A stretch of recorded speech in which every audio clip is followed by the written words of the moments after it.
सब तारीख को पता है। आप ऐसे जफर साहब से पूछ लीजिए क्या पूरी एनजीओ किसने बनाया। नवाज शरीफ साहब तो पटाखा भी नहीं फोड़ सकते थे, वो न फोड़ने के काबिल हैं।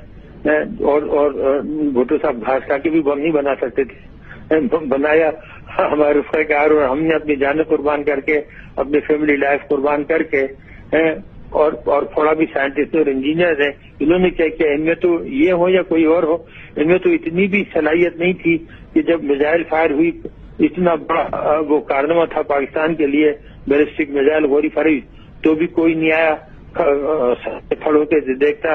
और जब न्यूक्लियर एक्सप्लोजन हुई तो भी, हालांकि इतना अहम मामला था, मुल्क पार बन रहा था, जहाज में बैठ के आते आधे घंटे का काम था, लेकिन जरूरत नहीं हुई कि आकर देखते। तो ये बात तो सब अपने वो लेने लगते हैं, क्रेडिट लेने लगते हैं, बहादुरी दिखाने लगते हैं। उस वक्त उनकी हालत थी, वो आपने तालिब की किताब पढ़ी होगी, डेमोक्रेसी इंडिया इन पाकिस्तान, उसमें देख लीजिए, उसमें पूरे वाकयात बयान है।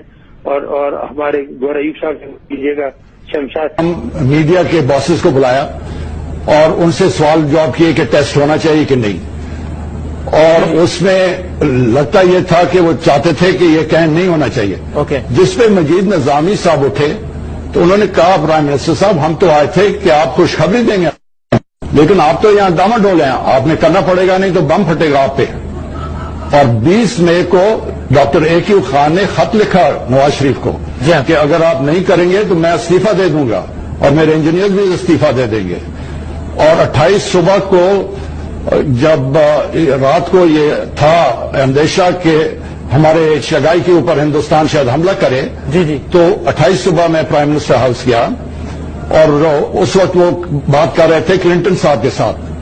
शहबाज शरीफ साहब मेरे पास आए ड्राइंग रूम में और कहा कि प्राइम मिनिस्टर अभी आते हैं, वो क्लिंटन से बात कर रहे हैं, और अगर उन्होंने हमें अच्छा पैकेज दिया तो हम न्यूक्लियर टेस्ट नहीं करेंगे। अच्छा, तो मैंने कहा जी वो तो हमने डिवाइसेस डाल दिए हैं, उसको निकाल नहीं सकते। तो ये क्रेडिट जो है ये हमारी आवाम को जाता है, डॉक्टर AQ खान को जाता है, हमारे और हमारे गौर अयूब साहब